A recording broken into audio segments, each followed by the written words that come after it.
Russians of Reddit, what is the older generation's opinion on the USSR?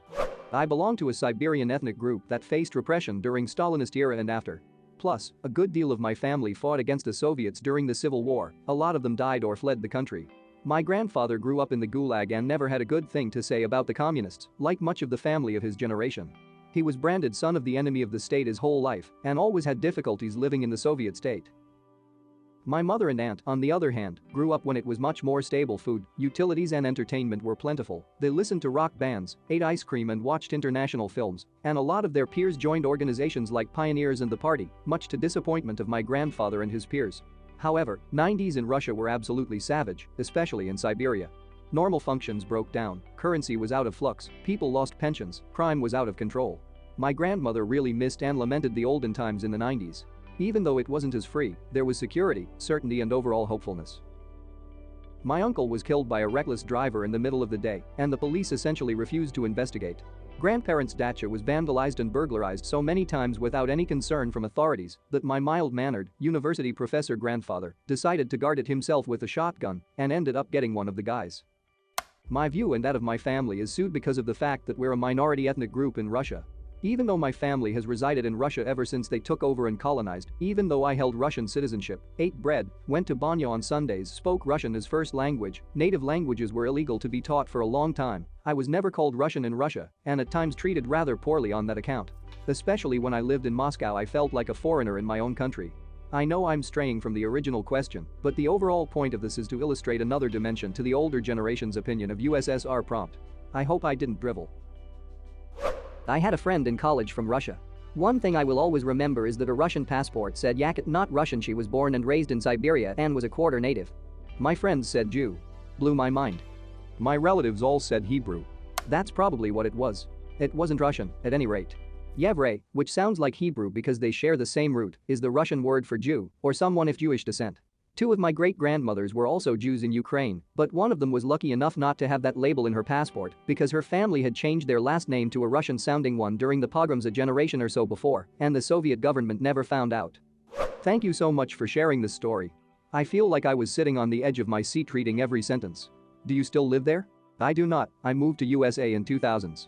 You should write a book. Stories like in this comment were everywhere at the time. They were, as horrible as it sounds, the norm in the 90s. The society was horribly disintegrated. Raging racism, the economy in pieces, the mafia was ruthless. Imagine having even the smallest business that could put you on the map. You were by default unsafe then. People were literally getting killed at their homes in front of their families, children were shot with their parents. Everyone was just trying to find their bearings after the Soviet Union collapsed by setting up small businesses, working in retail, making connections. Everyone from the regular crowd lived in constant fear.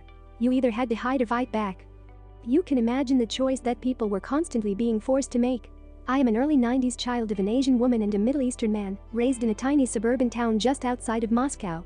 I was never allowed to go outside without supervision up until I was a teen. It was confusing at the time as I wanted to play and be normal like other children were. I was about 7 to 8 years, however, when the slurs and the hate that was coming both from children and from adults started sinking in.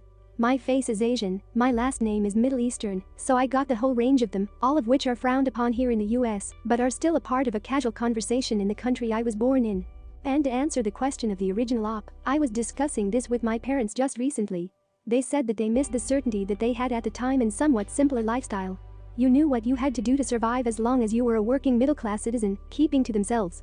Nowadays you can't be sure like that. But would they go back? Never. The US isn't perfect, but Russia from what you write sounds like a plague. Today's Russia in 90s is like a day and night. Current tax service, welfare programs, affordable housing, banking system, huge reducing of bureaucracy and bribing on low-middle levels, modern army as a result of Putin's government. Sure, Russia is a big country, and there is some places which perform better and some perform worse, but overall it's not that bad place to live. If Putin had left in 2008, he probably would have been the most popular Russian politician in the last 100 years. If he did it in 2012, he'd still be extremely popular and almost untouchable. But in the last 8 years there was so many questionable, at least decisions, corruption scandals that a lot of Russians actually wants a changes.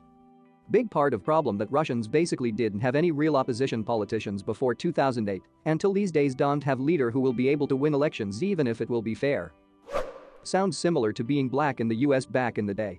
People were being lynched up to 1968 if I read right. Sure, only around 5,000 people got lynched, but that's just an extreme example I'm bringing up. 3,446 blacks and 1,297 whites were lynched from 1882 to 1968.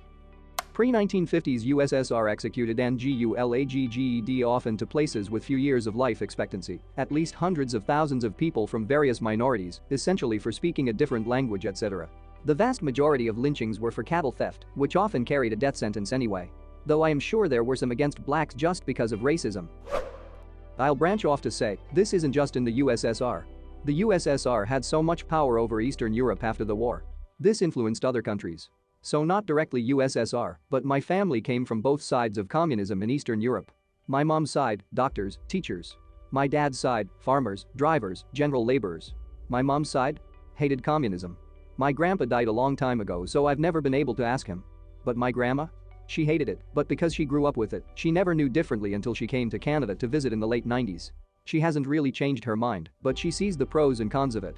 She grew up in and survived, so she says it can't be that bad. But she's always been a minimalist.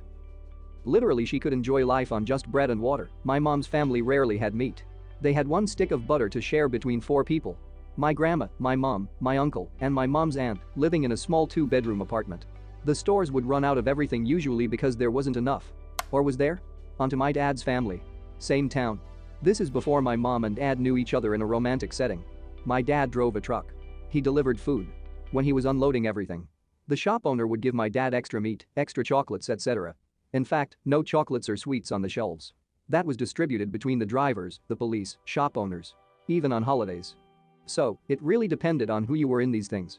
People who had the connections and power and corruption, they loved the old communist way because they didn't have to put much work into getting everything. While people who were honest and tried to do their best ended up getting screwed over with nothing. It became polarizing at points. The USSR had so much power over Eastern Europe after the war. This influenced other countries. This is very true. I am from a Polish-German family, and my great-grandfather was elected Supreme Mayor of Potsdam, medium-sized city on the outskirts of Berlin, as a CDU party member, Chancellor Angela Merkel's party, in the first election after the war. Soviets approached him, since the CDU was violently anti-communist, asked him to step down or join the soon-to-be-established socialist-said party of the GDR. He refused. A few weeks later, the Soviets came to my great-grandfather's house and abducted him together with his wife because they were deemed political enemies. They both died a few years later in a gulag near Moscow in 1951, shot by a firing squad for refusing to relent. My grandfather and his siblings came home from school to find a Red Army soldier guarding their house. The only thing they were allowed to take was their pet dog. They were all minors. My grandfather was only 15. Soon after, they fled to West Berlin, having made plans with their parents should this occur. Understandably, my entire family and myself hold very negative views of the former USSR, and my grandfather never truly let go of his resentment during his entire life. He only managed to retrace what happened to his parents in the 1990s after the new Russian administration opened their archives for Westerners. He was already a pensioner at that point. I know I'm not Russian, but I feel that many Russian families had to suffer similar trauma, and I strongly feel for them and all victims of communist dictatorships. Edit. Potsdam is spelled Potsdam. Edit 2. They died in 51, not 54. Ishanka's show on YouTube covers life in the USSR. He was born in USSR Ukraine and now lives in the USA. He has an episode about this where he talks about older folks' opinion versus the younger generation. It's very interesting hearing his humble opinion, which doesn't seem political at all, more of, oh well, a lot of people didn't think leader A was strong, so we weren't sad to see him leave. Oh, and the bread from this city was fantastic. When you hear someone like that talk, it really makes you see past the government and laws they lived under. Edit. Channel link if allowed. Bald and Bankrupt frequently asks older people if they preferred the Soviet Union. This was in Moldova and Belarus. I don't think I've seen him ask this in Russia. Those people say that they do miss it. Especially in Moldova. Bald is amazing. I haven't found any other travel content that reached the level of authenticity that he has. Hit the bell for notifications so you never miss a video. Like, comment and subscribe if you're new here. More great Reddit content coming soon.